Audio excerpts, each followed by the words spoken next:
W2AV Talk with Demetris Curry. Here's your gateway to discovering the formula to a more gratifying life with the accountability you need to start and stay energized, inspired, and on top. Author and wealth strategist Demetris Curry is a nationally leading voice and go-to authority on insurance and financial literacy. Got questions about your finances, relationships, healthy living, or professional life? W2AV talks about it all, along with tips to enhance your overall well-being. W2AV Talk with Demetris Curry. Hello, everyone. This is Demetris Curry coming to you once again with another powerful episode of Authors Unite. Let me tell you, when we pull Authors Unite together, the main concept was, how can we get to know the author behind the scenes of that fabulous book of work that they put out in the forefront? And so we came together with some of our business partners and we started talking about it. Ooh, what's a great way to do this? And so we wanted to go ahead and start learning who they are and start pushing out more information of who they are on a personal basis versus just who you see on that book of work or what you see on the shelves when you buy their beautiful, powerful works. So we wanted to do that today. And with doing that, we were able to bring together Authors Unite, powered by W2AV Talk. And now today we have yet another powerful author, Miss LENORE UDDYBACK Fortson. Woo! We get a chance to bring her on, and we're going to talk about her wonderful, wonderful pieces of work. I don't want to give it away. I want to talk so much about what I've seen her do and all of her beautiful pieces, poetry and praise, words that come to mind, the collection, and that roar, empowering words of life. That's one of my favorites here. And I said, you know what? I don't want to tell too much about her story, but I want her to come on out and tell us where this all started from. LENORE, I know you are in the room somewhere. Are you here? I am here. How are you? I'm doing great, thanks. I'm so glad to have you with us today. Oh my goodness. It seemed like I've known you for years. We had conversations, a couple weeks ago, and I was like, yes, I knew her before. It was wonderful. It's amazing. So thank you so much for gracing us with your presence and telling us about who you are as an author. I'm going to just pull back and just give you the floor and start telling us where this all began for you. Well, poetry has been a part of my life for almost all of my life. My mother was the founder and creative director of the Peekskill Drama Workshop, which is in Peekskill, New York. And it started in the late 60s, early 70s. My sisters were high school aged, and there were a number of racial riots going on at their schools. And so the schools had shut down temporarily. And my mother, who was a social worker and really, I think, led the charge in terms of art for therapy, wanted to provide my sisters and their friends with an outlet during that time. So she collected all of my sister's friends and brought them to our house, and they just started reading poetry week after week. And I was about maybe 3 or 4. So I was sitting in the corner. I was too young to participate at first. And so I was just sitting in the corner and just absorbing all of that poetry. And that didn't really come into my life, into play till much later. But it definitely had an impact. So when I got to college, I took a creative writing course, and our final project gave us the option of either writing a short story or writing 20 poems. And so I chose the 20 poems. And my love of the genre really blossomed then.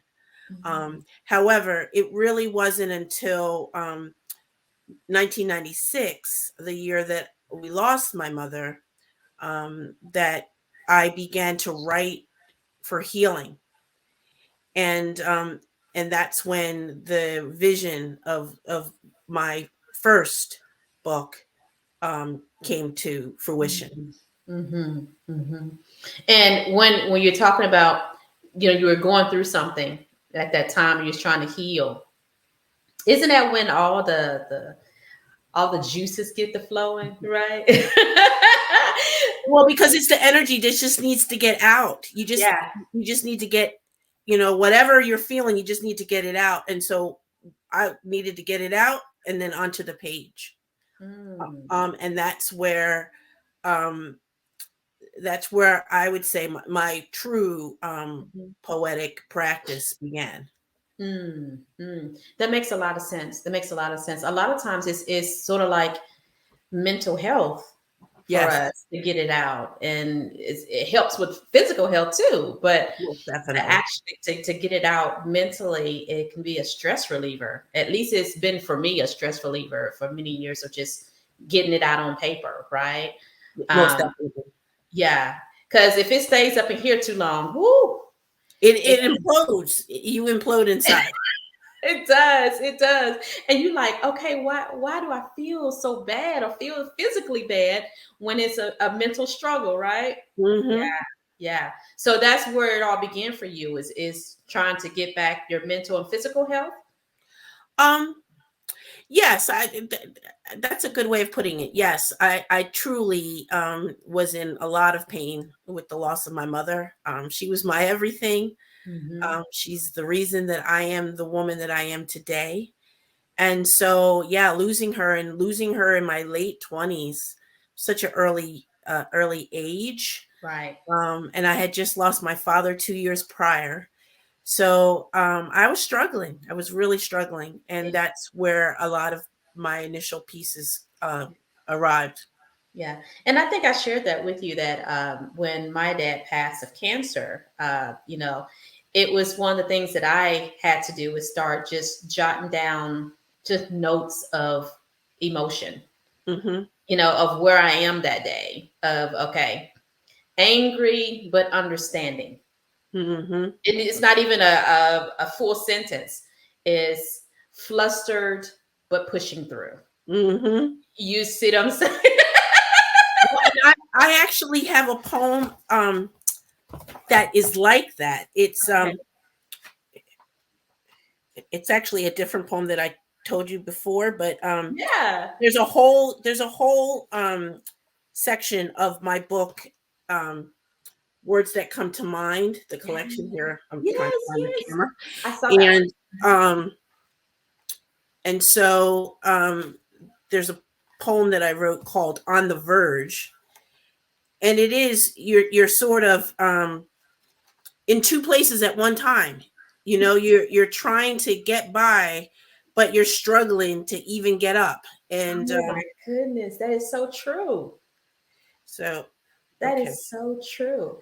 And while you're pulling that up, it's one of the things that I've actually learned in speaking with a lot of authors like yourself, and a lot of times when they say where it all began for them, something in life was going on, whether it be a divorce or a new baby or losing a loved one or struggling in their career, trying to find a way out. It's always something that was going on in that time frame, or even experiencing someone else going through it and helping them get through it. That's true. And it end up being an emotional roller coaster for yourself to try to help them get to the next level, right? So it starts from somewhere. That emotion, girl, it just builds up in there. Builds up inside of you. Yep. And you just have to get it out. And then you just birthing something. You don't realize you birthed it, right? Let me give you the floor. Did you find what you wanted to show us? I did. This is called On the Verge. I'm lonely, though I know I'm not alone. Sad, though my heart is filled with joy. Pensive, though I still rejoice. Halted, though I am moving forward. I miss you, though I know you're still with me. I'm living for the moment, though longing for the future. I'm concentrating on the here and now, though clinging to a precious memory. I'm all cried out, though always on the verge. Wow, I love that. I love that. And I hadn't even read that one yet, Lenore. You eased that one in on me. But isn't that confirmation? Because that's what I was just telling you. Those are type of things that I was jotting down when I was trying to, get over dad passing, and especially when you've been talking to a person every single day, and a loved one every single day, and helping them through what they were going through. And so for me, that's where I was, helping him through chemo and helping him through rehabs, and then all of a sudden he's gone. It is a tough transition. It really is. I mean, so, initially I was writing to just get my emotions out, but then I just started writing to, because it just felt like if I didn't talk about it, or if I didn't write about her, that she was going to disappear in some way. I understand. And so I wrote to keep her alive and with me. And so little by little, I realized that I had the beginnings of a book. And so I, decided to write. But 20 years later, that's when the book came out. I had a manuscript for a number of years, and just kind of put it to the side. The first book that I published was called Poetry and Praise, and that came out of Words That Come to Mind. I had written Words That Come to Mind, but then felt that God was giving me a vision for a different book, a book of praise and worship. And it was, one of the chapters in Words That Come to Mind about my relationship with Christ. And so, I felt that God was saying, okay, put Words That Come to Mind aside for now and concentrate on poetry and praise. And that's what I did. So I put that one out. And then shortly thereafter, I put out Words That Come to Mind. Wow. Yeah, it seems like sometimes you get into a season, mm-hmm. and then when you're in that season, you end up getting some other message that needs to come out. Right. And I've actually been there too. It's like, okay, I'm in this season, and then, God gave me another title to something else. I said, God, you gave me the title, but what you want to put in here? So, and you know how we do as writers. What do? We have a journal by the bed all the time, right? A journal by the bed, a journal in my bag, a journal everywhere. I have tons of notebooks and journals that I keep my thoughts and my work in. So yeah, it's nonstop. It's nonstop. My son said, "Mommy, no more sticky notes. No more sticky notes." And they be everywhere. And I'm like, I gotta jot that down before I forget. And first thing in the morning, I get God, he gives me these things around water. I don't know if you have this same thing where when you're around certain things, you get a message. So whenever I'm around water, let it be like ponds or streams or water fountains or waterfalls, I seem to get messages all the time. And he's like, don't let mom go around the ponds right now, because she's gonna find a sticky note or a pad or a post, and she's gonna want to write something down. I'm like, because it may help somebody. I used to get it. I mean, that's why the title of the book was Words That Come to Mind, because I'd have to write whenever the words would come to my mind. So I could be driving, I could be in the shower, I'd be trying to drive and write, and then I started recording on my phone or a little micro recorder, so that I wasn't driving and trying to write my poetry at the same time, which is dangerous. Yes, but don't do that. But I just again, because I would forget if I didn't get it out and I didn't save it. So that was always my practice. Wow, that is amazing. That is amazing. What I love is that it can be something that can help you through a trial and tribulation. And not only just that, but you're also an educator. I mean, I am. I mean, tell us more about what are you doing in education right now?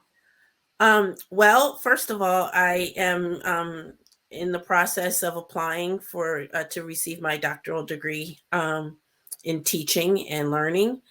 But I've been an adjunct instructor for the past 22 years. And primarily, I initially taught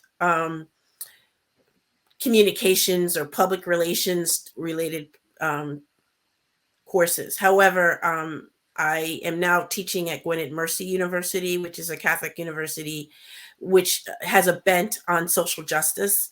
And so I'm teaching 2 courses there. I'm teaching a human trafficking course, and I'm also teaching a course that I created called Examining Race in America. And it's all about how civil discourse plays a part in advancing racial reconciliation or racial relations. Wow, that is powerful. That is powerful. I didn't know you were teaching the one about the relations. Now, see, now I got to introduce you to somebody else that you guys are in the same field. See, you see how things happen. Yep. So there's another author. I'm not going to mention her name right now, but there's another author that I want to introduce you to. Oh, I'd that's love to in meet her. that same realm, and she is a doctor as well. So I think you like a guys. mentor to me. And that's the whole point of bringing authors together, right? Authors uniting. So you have no idea who else is out there that is in the same realm of what you're doing, or at some point you can collaborate on something. You just never know. You just never know. Yeah, that is exciting. Congratulations. Thank you. Everything that you are doing, and the ability to be transparent is a gift, because a lot of people are just not there. They're just not there to be transparent and can be transparent. So I'm excited about what you're doing. Now, where can we find some of your books of work? Tell us about that. So they're all available on Amazon.com. And if you put in my name, LENORE, C. UDDYBACK Fortson, I have a page and it comes up and you'll be able to see all of my books. If you don't mind, I'd like to share one more poem. Absolutely, yeah. Because I feel like this is about empowerment, but also claiming your own narrative. And so this poem is called Battle Cry, and it's in the book Roar. Okay. I refuse to wither or lie limp, laden by a label that does not define me. This is my fight, and soon I'll be armed and ready to fully engage. Look past this fragile facade. See the warrior, stained with blood and sweat, rubbed raw by the grit of determined rage. Search below and feel the depth of my strength, unearthed by a flood of my tears, springing from indelible scars, evidence of hurt that did not defeat me. So my goal is to tell people that if you don't define yourself for yourself, others will define you or label you, and you won't have any control over the narrative, and Yes. so then a false narrative gets spread. And yes. people don't want to do that. We need to claim who we are, Yes. and what we're about, and what our purpose is. And what our purpose is. What I've come to find out is that one of my purposes to write stirring poetry that moves people, that touches the heart, that stirs the spirit. And so I'm thankful that I have been able to publish these books, and I am working on my 5th. I don't know when I expect to finish that one, but I do believe that God gave me the title of the book, and it's called Storyteller, because I believe that in every conversation we have, and everything we write, and everything that we talk about, we're telling our story. And it could be, a chapter of our story. It could be a couple of chapters of our story, but we're telling our story. So you saying that just remind me of another author I need to introduce you to. I'm so excited. And I'm like, she keep throwing throwing these keywords out at me, right? And with these key storytelling is one. And then diversity and getting over certain humps and racial discrimination is another. I'm like, wait a minute. I got to introduce her to those authors that have written books in those areas. I mean, I think you guys would really enjoy conversation. Well, it sounds like we all need to come together. You need to. Oh, yeah, I'm working on it. I said, you know what? I think we need to do a collaborative Authors Unite. This is going to be crazy, right? Oh, that would be wonderful. That's going to be crazy. And you said something profound, said something totally profound, because it reminds me back of what my Nana used to tell me. She said, baby, if you don't know who you are, somebody gonna tell you who you are. Mm-hmm. And I'm like, what do you mean by that, Nana? Didn't get it until I got to grown years, right? But when I was a kid doing quilts with her and knitting quilts with her, she would always say, baby, start developing and start understanding who you are. Who you are. Because if you don't know who you are, someone's going to tell you who you are and you will believe them. Mm-hmm. You know what I mean? That's so true. Yeah. And that could be in a bad way. Someone can tell you're a negative person. Right. Right. Or you ain't going to ever amount to anything. Or you going to be this and you're going to be that. And hey, you got to start developing that now. So you're helping in that area. Right now, I'm trying. Yes, I'm trying to spread that message. And let me ask you this: this is one of the things that, as motivators, we get this question. Someone gets this question to me all the time. Where is the disconnect? Like trying to reach our young youth, trying to help them develop to being individuals that they can be proud of. Mm-hmm. How can we reach them better? Is the question, right? Because for me in my industry, I always love to focus on the high schoolers and the college students that's coming behind us and try to catch them. Right. and catch them at a certain time in their lives where we can sort of gear in the right direction, or at least give them some guidance to avoid certain pitfalls. Right. You know what I mean? Yeah. And so it's always like, how do we reach them in such a way, not just media, but touch their hearts in such a way where they learn from us? Well, it's interesting that you should ask that question, because I have a workshop that I've developed. I have several workshops that I've developed, but it's particularly designed for tweens and tween girls. And so I think the disconnect comes in the competition that we find ourselves in, because we're competing for their attention, and from social media, from the media at large, TV, radio, movies, and the images that they're bombarded with all of the time. Mm-hmm. And so if the message in a movie or a television show is that this is the standard of beauty, and the young lady doesn't see herself in that standard of beauty, well, then that she feels less than, or if the message is, you have to engage in certain behaviors in order to be cool, then she's going to, at least consider those behaviors. Right. And if she doesn't have a firm footing in terms of who she is, then it's really easy for her to slip. And so my goal is to share the power of words, one, because words carry power. They do. Words have the power to uplift or tear down. Mm-hmm. Or like in one of my poems, I say it's a power of construction or deconstruction, depending. And so, people have to be mindful of the words they use, particularly educators, particularly parents, mindful of the words that they use. And then also,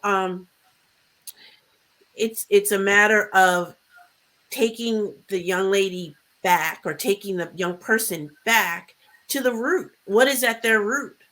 And so there are all kinds of things at their root, things that they enjoy, things that they, found pleasure in, and taking them back to that point so that they can remember why they enjoyed those things, because those are evidences of what your purpose is going to be. What dreams has God embedded in your heart and your spirit?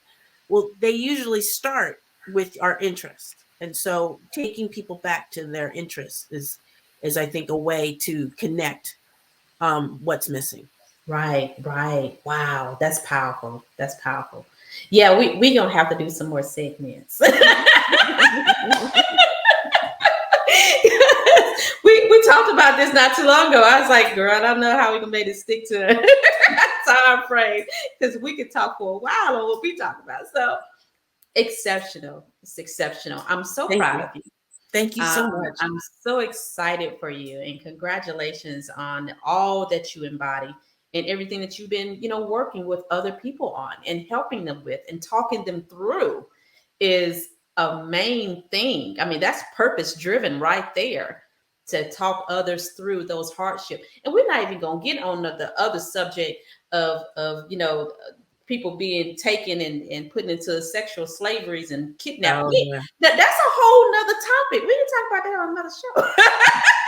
Because that's gonna run us a while, I'm telling you. Yes. And so that's some education there that I see an opportunity for you to talk to us about. So we're gonna talk about that too, if you will allow us to do a segment on that. That would be great. But I think that'll be fantastic to talk about that as well. So I'm so excited. You didn't have me over here. I'm getting all goosebumps and everything. Yes, ma'am. Thank you so much for being here. Thank you for your encouragement, and thank you for inviting me on the show. It was great. Oh, you're so welcome. You're so welcome. Oh, guys, a wonderful segment, another wonderful interview with wonderful author, Miss LENORE UDDDYBACK Fortson. And let me tell you, she is a wealth of knowledge. We have to work with her again. And I want to introduce her to several of our other authors that we had the opportunity to work with over the course of the year. Let me tell you, this is what it's all about. It's about authors uniting together, talking about what we can do to further each other's cause and how we can support each other in what we're doing. It is just amazing to see what she is doing, as well as some of the other authors that have been with us here. We're honored, and it is our privilege to be able to bring you yet another wonderful segment of Authors Unite. Talk to you guys soon on the next episode. Thank you for tuning in to W2AV Talk with author and wealth strategist Demetris Curry. Connect with Demetris at demetriscurry.com and subscribe to the Demetris Curry YouTube channel today.